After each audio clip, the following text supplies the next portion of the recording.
我覺得自己係有80分，但係我覺得人唔應該俾個分去困死自己咯。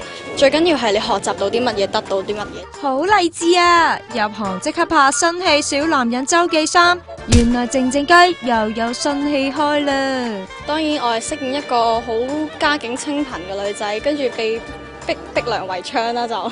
仲話尺度好大㗎，有幾大先？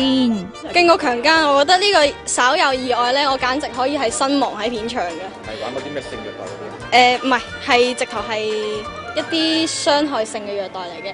其實我幾開心嘅，因為個導演就好蠱惑地話：嗱，其實你喺我心目中咧，你就不嬲都係一個花瓶嚟嘅。嗱，我依家俾個機會你唔做花瓶啦，之後話係咩啊？跟住佢就係淋我火水啦，同埋喺我身上面掛啲炮仗去點燃佢嘅。仲話呢個導演唔止入行前就識，仲有啲唔啱添啊！都唔知係咪公報私仇啊！